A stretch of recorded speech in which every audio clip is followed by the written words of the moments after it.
मी आता अगदी स्पेशल मित्राला विचारतोय. स्पेशल मित्र, खास मित्र म्हणजे कोण? मराठे, मरहट्टे. त्या मरहट्टे माझ्या मित्रांना विचारतोय. सध्या मनोज जरांगे काय करतायत? सध्या मनोज जरांगे काय करतायत? हा एक माझा त्यांना प्रश्न आहे, सवाल आहे.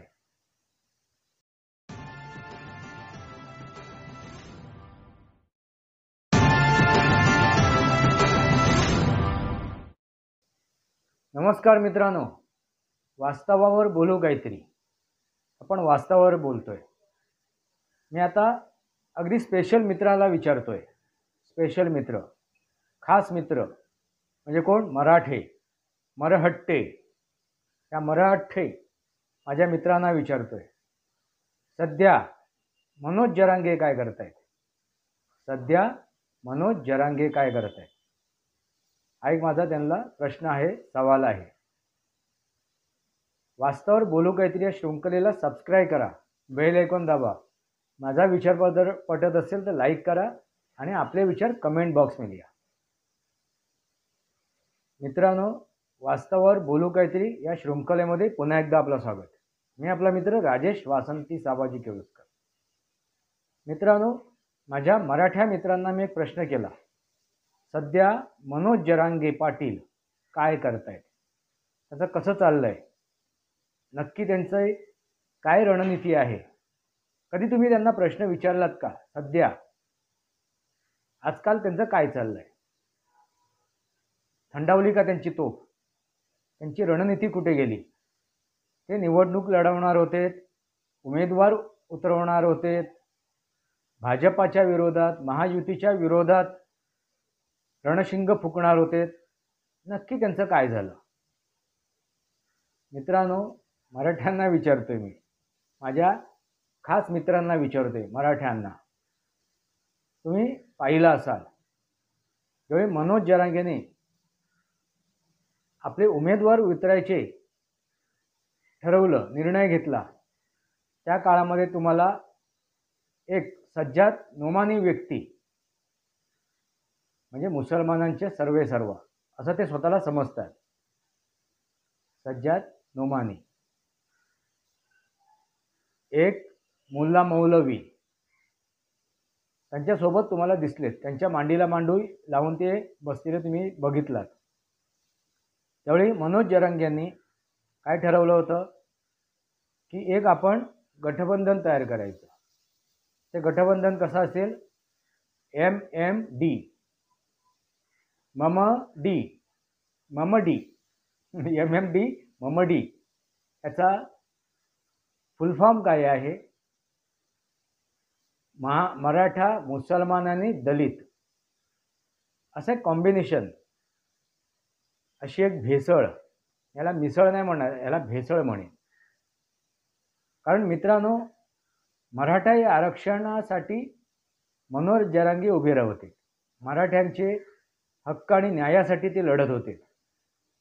आणि मराठ्यांच्या हक्क न्यायासाठी लढता लढता त्यांनी ही भेसळ निर्माण केली. ती भेसळ कोणती? तर MMD, मुसलमान म्हणजे मराठा, मुसलमान आणि दलित. आता एखाद्या वेळेस मी समजू शकतो, मराठा आणि दलित एकत्र आले, दलितांनी मराठ्यांना एक सपोर्ट केला, असं मी एक समजू शकतो. पण तिथे मुसलमान कुठून आले? मुसलमानांचा तिथे येण्याचा उद्देश काय आहे? चला ठीक आहे, मुसलमान सुद्धा मराठ्यांच्या बाजूने उभे राहिले, आपण हेही मान्य करू. मग जर मुसलमान मराठ्यांच्या सोबत जर उभे राहिले आहेत, तर त्यावेळी सज्जाद नोमानी त्यांच्या मांडीला मांडी लावून जे बसले होते, मुसलमानांचे कैवारी, मुसलमानांचे सर्वेसर्वा, त्यांनी ज्यावेळी मागण्या ठेवल्यात, ज्या मागण्या कोणाकडे त्यांनी केल्यात? ते शरदचंद्रजी पवार, उद्धव ठाकरे, नाना पटोले यांच्याकडे ज्या मागण्या ठेवल्यात, 16 मागण्या त्यांनी केल्या, 16 का 17 मागण्या केल्या. त्या 16-17 मागण्यांमध्ये त्यांनी कुठेही मराठ्यांचा उल्लेख नाही केला आहे.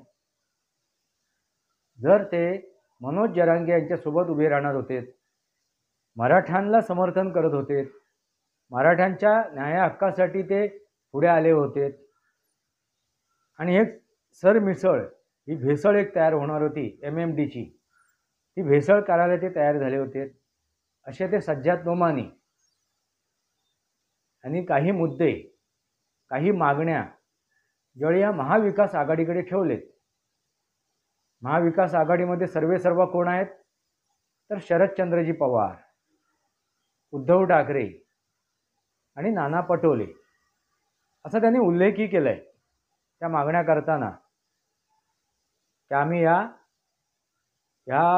सर्वेसर्व जे आहेत नेते आहेत त्या महायुतीचे, त्यांच्यासमोर हे मागण्या ठेवलेल्या आहेत. मग त्या मागण्या ठेवताना, ते पत्रक काढताना त्या पत्रकामध्ये एकदम स्पष्ट भाषेत सर्व त्यांनी 17 मागण्या केलेल्या आहेत. मग 18वी, 19वी, 20वी, 21वी अशी मागणी दिसली नाही. ना दलितांबद्दल काय त्यांनी मागणी केली आहे, ना मराठ्यांबद्दल काय मागणी केली आहे. मित्रांनो, म्हणजे विचार करा, हे जे जरांगे पाटील म्हणजे तुमचे जरांगे पाटील सर्वेसर्वा, मराठ्यांचे सर्वेसर्वा, हे उपोषणाला बसले होते आणि उपोषणानंतर जे काय ते मागण्या करत होते, त्या मागण्यांचा त्या सज्जाद नोमानीने कुठेही उल्लेख नाही केला. त्या आपल्या जी क्लिप त्यांनी तयार केली त्या क्लिपमध्ये सुद्धा, त्या व्हिडिओमध्ये सुद्धा आणि त्या मागण्यांच्या पत्रकामध्ये सुद्धा. मग ह्या मनोज जरांगेने त्यांच्याकडे जाब विचारला का? त्यांना जाब विचारला का की तुम्ही आम्हाला समर्थन करत होता, तुम्ही आम्हाला साथ देत होतात, तुमचं आम्हाला सहकार्य होतं, असं असताना तुम्ही ज्या मागण्या केल्यात त्या फक्त मुसलमानांपुरतेच मर्यादित का? ठीक आहे, चला सज्जाद नोमानींना पण आपण बाजूला करूया. ते स्वार्थी झाले, ते मतलबी झालेत आणि त्यांनी फक्त मुसलमानांबद्दल त्या मागण्या केल्या, कारण त्यांचा तो ओट जिहाद आहे, त्यांचा तो मतांचा जिहाद आहे, तो त्यांनी पुकारला. ओट जिहाद, जसं लँड जिहाद, लव जिहाद, तसा तो ओट जिहाद. आणि 2024च्या लोकसभेच्या निवडणुकीमध्ये सुद्धा तो दिसून आला. मुसलमानांनी एक गठ्ठा मतदान हे इंडिया आघाडीला म्हणजे महाराष्ट्रामध्ये महाविकास आघाडीला मतदान केलेलं आहे. त्यामुळे तो ओट जिहाद सरळ सरळ दिसून आला. आणि मित्रांनो, तो आताच नव्हे, 2024मध्येच नव्हे, तर भारत स्वातंत्र्यापूर्वीपासून भारत स्वातंत्र्यानंतर सुद्धा हा ओट जिहाद होतोय. ते सरळ सरळ आहे. ह्या गोष्टी कुठे लपलेल्या नाही आहेत, हे काल परवा झालेलं नाही आहे. पण मित्रांनो, मला आश्चर्य काय वाटते, मी अगदी स्पेशल माझे मित्र आहेत, खास जे मित्र आहेत, हा माझा व्हिडिओ बघतायत, मराठा 96 कोळी मराठा, त्या 96 कोळी मराठ्यांना मी हा प्रश्न करतोय. तुमचे जे सर्वेसर्वा मनोज जरांगे यांनी या नोमानीच्या धर्तीवरती असं पत्रक काढलं नाही, असं पत्रक कुठे काढलेलं दिसलं नाही. आणि पत्रकांमध्ये त्याने हे असे 10-12 मुद्दे सुद्धा मांडले नाहीत. आम्हाला ह्या प्रकारे आरक्षण द्या, आम्हाला ह्या प्रकारे आरक्षण द्या, आणि हे ह्या प्रकारे तुम्ही आरक्षण देताय का? देत नसाल तर आम्ही तुम्हाला समर्थन करणार नाही, आम्ही तुमच्या विरोधात उभे राहू आणि तुम्हाला आम्ही पाडू. तर आम्हाला लेखी स्वरूपात त्याची मान्यता द्या, असं मनोज जरांगेंनी सुद्धा एक पत्रक काढलं नाही. बघा मित्रांनो, जे मनोज जरांगे देवेंद्र फडणवीस यांच्या जातीवरती गेलेत, त्यांच्या पत्नीवरती गेलेत, त्यांच्या शरीरावरती गेलेत, त्यांना लाखोली वाहिली शिव्यांची, असे ते मनोज जरांगे. म्हणजे लोकसभेच्या निवडणुकीच्या पूर्वीची भाषा सांगतो मी त्यांची.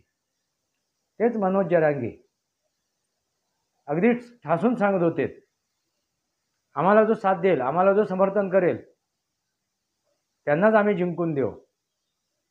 मग तुम्हाला जे जिंकून हे आहेत, समर्थन करणारे आहेत, तुम्हाला जो न्याय देणारे आहेत, तुमचा जो हक्क मिळवून देणारे आहेत, अशा या महाविकास आघाडीतल्या नेत्यांकडून तुम्ही लेखी स्वरूपात एक करारनामा का लिहून घेतला नाहीत, असा प्रश्न मी नाही विचारत आहे. असा प्रश्न कोणी विचारायला हवा?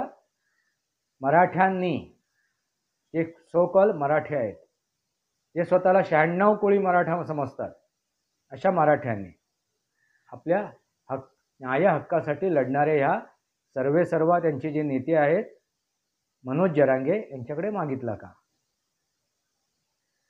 ते म्हणत होते, शेवटचं त्यांची जेवढी ती वक्तव्य ऐकायला मिळाली, आपल्या मराठ्यांना त्या समाजाला आव्हान करत होते, तुम्ही लिहून घ्या, तुमच्या ठिकाणी जो उभा राहणार आहे त्या प्रत्येक आमदाराकडून प्रत्येक उमेदवाराकडून की तुम्ही आम्हाला ह्या मागण्या आमच्या आहेत त्या तुम्ही मागण्या पूर्ण करणार आहात का, असं लेखी स्वरूपात मागून घ्या. सर्वांना कशाला ना? तुमच्या म्हणण्याप्रमाणे महायुती ही तुम्हाला साथ देणारी नाही आहे. त्यांनी पूर्ण आतापर्यंत या मराठ्यांची वाताहत लावलेली आहे, नुकसान केलेलं आहे. त्याच्यात सर्वात गोष्ट नुकसान करणारी व्यक्ती म्हणजे देवेंद्र फडणवीस. मग त्यांना ठेवा बाजूलाच. मग सर्वांकडून लिहून घ्यायची काय गरज आहे? तो करारनामा तो फक्त महाविकास आघाडीच्या नेत्यांकडूनच लिहून घ्यायला पाहिजे होतं, त्यांच्या उमेदवारांकडूनच लिहून घ्यायला पाहिजे होतं. मग असं एक पत्रक तयार झालं का? असे ते मुद्दे जसं सज्जाद नोमानींनी जे एक पत्रक तयार केलं आणि ते पत्रक पाठवलं, कोणाकडे पाठवलं तर शरद पवारांकडे पाठवलं. ते पत्रक त्यांनी कोणाकडे पाठवलं तर नाना पटोलेंकडे पाठवलं. ते पत्रक अगदी उद्धव ठाकरेंकडे सुद्धा पाठवलं आणि त्या मागण्या पूर्ण करण्यासाठी त्यांनी विनंती केली. विनंती नव्हे तर आदेश केला. मग असा आदेश मनोज जरांगेंनी असं ते पत्रक काढलं का? आणि ते पत्रक पाठवलं का? या तुमच्या समर्थक नेत्यांकडे, शरदचंद्रजी पवार, सर्वात मोठे महान नेते, असं दिसलं नाही, असं ऐकायलाही मिळालं नाही. मग नक्की मनोज जरांगे काय करतायत? त्यांनी जे निर्णय घेतलेत त्यानंतर त्यांच्यासोबत असलेले जे मराठा नेते होते, म्हणजे कार्यकर्ते, ते हिरमुसलेत. त्यांना असं वाटत होतं की आता मनोज जरांगेंच्या नावाखाली किंवा त्यांच्या ते जी हवा भरलेली ताकद होती त्या ताकदीखाली आपण निवडणूक लढवणार आणि ती जिंकून येणार आणि आम्हाला मराठा समाज भरघोस वोट देणार, मतदान करणार. पण ह्या मराठा कार्यकर्त्यांना, त्यांच्या बरोबर उभे राहिलेले कार्यकर्ते, मराठा समाज यांना एक गोष्ट लक्षात आली नाही की फक्त मराठा समाजांच्या मतांवरती एखादा उमेदवार निवडून येत नाही, तर त्या उमेदवारांना इतर तथाकथित जातींचा, जशी ही मराठा ही तथाकथित जात आहे, तशीच इतर जे तथाकथित जाती आहेत त्या जातींचा मतदान मिळणं सुद्धा आवश्यक असते, तरच तो उमेदवार निवडून येतो. आणि याची वाच्यता मनोज जरांगे यांनी सुद्धा केली. फक्त मराठ्यांच्या मतांवरती आमचे जे उमेदवार आहेत उभे राहतील ते निवडून येणार नाही आहेत, म्हणून ही सगळी मी भेसळ तयार केली. ती म्हणजे MMD, मराठा, मुसलमान आणि दलित, आणि ती सुद्धा ते साध्य करू शकले नाही. म्हणजे विचार करा, मी मराठ्यांना प्रश्न विचारतोय, माझ्या मराठा मित्रांना प्रश्न करतोय. मित्रांनो, तुम्ही अजूनही झोपेत आहात. गेले कित्येक वर्ष, भूतकाळातली गोष्ट सांगतो, इतिहासातली. तुमचे मराठा नेते म्हणजे कोण? मनोज जरांगे नव्हे, शरदचंद्रजी पवार हे 3 वेळा मुख्यमंत्री बनलेत. वेळोवेळी ते केंद्रीय मंत्री सुद्धा बनलेत. अगदी कृषी मंत्री, संरक्षण मंत्री सुद्धा बनलेत. असं मंत्रीपद उपभोगताना त्यांना मराठ्यांसाठी त्यांच्या न्याय हक्कासाठी लढण्याची इच्छा झाली नाही का? आणि जे आता मनोज जरांगे ज्या गोष्टीसाठी बसलेत, ज्या न्याय हक्कासाठी, तो न्याय हक्क ह्या शरदचंद्रजी पवार यांनी मुख्यमंत्री काळामध्ये, म्हणजे त्यांच्या मुख्यमंत्री काळामध्ये आणि त्यांच्या केंद्रीय मंत्री काळामध्ये हा न्याय हक्क का मिळवून दिला नाही, हाही प्रश्न मराठ्यांना पडला नाही. मित्रांनो, सरळ साधी गोष्ट आहे. आरक्षण ही जी गोष्ट आहे ती एका चौकटीमध्ये आहे. ती चौकट तुम्ही तोडू शकत नाही. 50% जे आरक्षण आहे जे ओपनसाठी आहे, खुल्या वर्गासाठी आहे, आणि जे 50% आहे ते आरक्षित आहेत. मग जे आरक्षित 50% जे आहेत त्याच्यामध्ये तुम्ही धक्का लावू शकत नाही. ना त्या ओबीसीला ना ST SCला जे काय आरक्षणची वाटणी झाली आहे, ज्या ज्या प्रकारे, जर तुम्हाला आरक्षण हवं असेल तर एकतर जे खुल्या वर्गातलं आरक्षण आहे त्याच्यामध्ये धक्का लावावा लागेल, त्याच्यामधला एखादा भाग काढून तुम्हाला द्यावा लागेल, किंवा जे आरक्षित आहे ओबीसी, मागासवर्गीय वगैरे वगैरे, ST SC यांच्यासाठी त्याच्यामधला एक भाग काढून द्यावा लागेल. म्हणून मनोज जरांगे उठसूट एक गोष्ट बोलवते की आम्हाला ओबीसी मधला एक वाटा द्या. शक्यच नाही मित्रांनो. मग एकतर तुम्हाला ओबीसी म्हणून सिद्ध करावं लागेल आम्ही ओबीसी आहोत. मित्रांनो लक्षात घ्या, हे करणं करावं लागेल त्या मराठ्यांना. मग ते मराठ्यांना मान्य आहे का? नाही, मान्य नसेल तर ती गोष्ट अशक्यप्राय गोष्ट आहे. तरीसुद्धा देवेंद्र फडणवीस यांनी 10% आर्थिकदृष्ट्या मराठ्यांना आरक्षण मिळवून देण्याचा प्रयत्न केला. प्रयत्नच नव्हे तर ते मिळवून सुद्धा दिलं. 10% मराठ्यांना आरक्षण आर्थिकदृष्ट्या. आणि ते त्यांना ओबीसी म्हणून जर त्यांनी ते सिद्ध केलं तर ओबीसी मधून सुद्धा त्यांना ते आरक्षण मिळू शकते. जर त्यांनी सिद्ध केलं आम्ही ओबीसी आहोत तर त्यांना तिथूनही ते आरक्षण मिळू शकते. मग त्यांना कुठलं सर्टिफिकेट मिळवावं लागेल, कुठलं सर्टिफिकेट त्यांना प्राप्त करावं लागेल, तर आपण ओबीसी आहोत. मग जी अशक्यप्राय गोष्ट आहे त्या अशक्यप्राय गोष्टीसाठी तो आदळआपट जी चालू आहे मनोज जरांगेने केली, ती फक्त आणि फक्त राजकारणासाठी, महाविकास आघाडीसाठी. आणि याच्या मागे कोण उभे होते तर शरदचंद्रजी पवार. त्याने आजपर्यंत तोडो और राज्य करो याच्या व्यतिरिक्त कुठलंही राजकारण केलेलं नाही आहे. अगदी वसंतदादा पाटील यांच्या पाठीत खंजीर खुपसेपर्यंत, खंजीर खुपसेपासून, म्हणजे ज्यावेळी त्यांनी पहिल्यांदा ते केलं, वसंतदादा पाटील यांच्या पाठीत खंजीर खुपसला आणि पोलोद निर्माण केला. आणि आता ते म्हणतात आम्ही भाजपाबरोबर जाणार नाही, पण त्या पोलोदमध्ये जनसंघ सुद्धा होता. म्हणजे तुम्ही विचार करा, त्या पोलोदमध्ये जनसंघ सुद्धा होता. म्हणजे भाजपाची जुनी आवृत्ती जनसंघ. मग आता त्यांना भाजप का नकोय हाही प्रश्न तुम्ही विचारा त्यांना. शरदचंद्रजी पवार असे त्याने तोडफोड करत करत आता आपल्या कुटुंबामध्ये सुद्धा ते तोडफोड करतात. ते जे त्यांचे आता उमेदवार उभे राहिलेत ते उमेदवार सुद्धा त्या उमेदवारांच्या विरोधातील त्यांच्या कुटुंबातील एक सदस्य आहेत. म्हणजे अजितदादा पवार यांचे पुतणे सुद्धा त्यांच्या विरोधात उभे आहेत. म्हणजे तोडो फोडो और राज्य करो अशी ही व्यक्ती. आता सध्या मनोज जरांगे काय करतायत हा प्रश्न मी कोणाला विचारतोय तर मराठ्यांना विचारतोय, माझ्या मराठ्या मित्रांना विचारतोय. विचार करा, बांटो और राज्य करो, कटोगे तो बटोगे, एक रहोगे तो नेक रहोगे. आता निर्णय तुमच्या हातात आहे.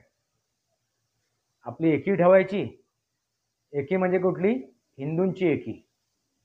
भारतीयांची एकी ही ठेवायची की नाही ठेवायची, तुमचा निर्णय आहे. वास्तवावर बोलू काहीतरी या शृंखलेला सबस्क्राईब करा, बेल आयकॉन दाबा. माझे विचार पटत असेल लाईक करा. आपले विचार कमेंट बॉक्समध्ये लिहा. तुर्तास इतकंच. भारत माता की जय. वंदे मातरम. जय भारत, जय महाराष्ट्र, जय सनातन.